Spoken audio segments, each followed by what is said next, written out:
You served as CEO of Alstom China since September 2010.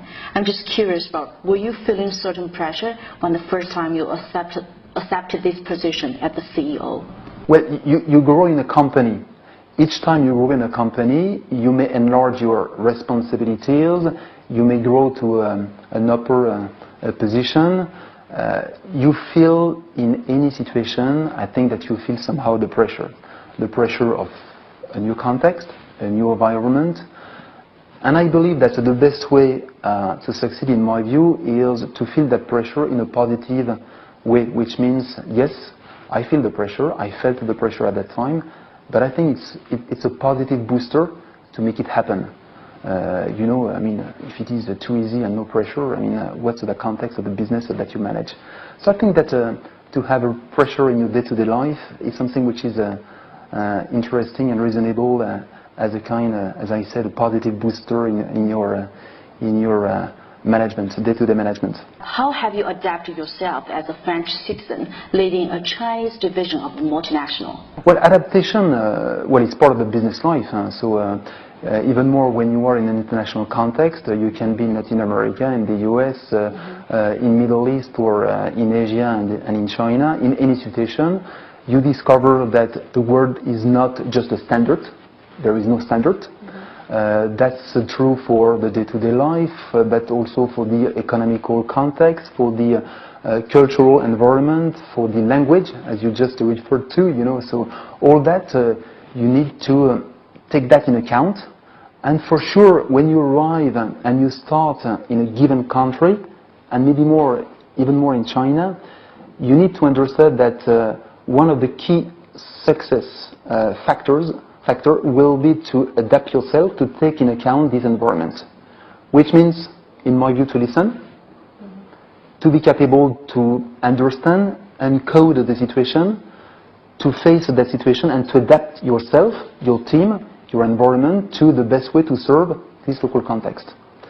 And all of that is true for China, maybe even more because the language is so different, the history is so different, that even more maybe for China than in any other countries in the world. Also, I've heard from your employees that they called you as a modern French leading a new generation. I'm just curious, what does this mean by a new generation of French? I take it as a compliment. I mean, I can tell you the story. I mean, sometimes I make a reference to a similar type of comment I got. It was during one of my first meetings in China. And at the end of the meeting, the question raised by the president I was discussing with said that, "Are you French?" So it's somehow the same type of comments. I mean, new generation, are you French?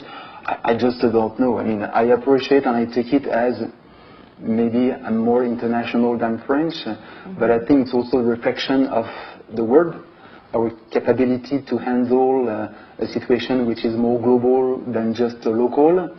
And by the way, that's also a message that I push to my teams or even to my children, which is, okay, go outside, travel, I mean, get to know each other outside your own perimeter, you know. So that's maybe part of this type of adaptation, flexibility, and that the people refer to that new generation of French. I don't know what it means exactly. Now your team, Alstom China, has undergone a stronger growth, even though in a tougher global economic environment created by the financial crisis.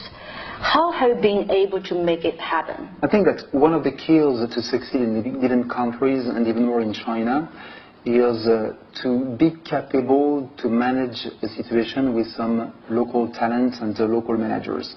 I think that you know, a lot of people, when you move to China, are talking about localization, etc., etc. But I think that it is not just localization of a footprint. What is key, in my view, is localization of good local managers and to trust them.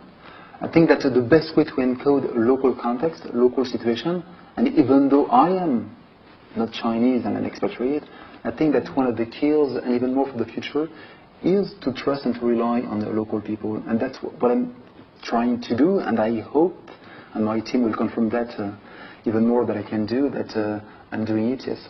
Also, Alstom China has invested 1 billion RMB in the metro electric power facilities and the factories in Tianjin City.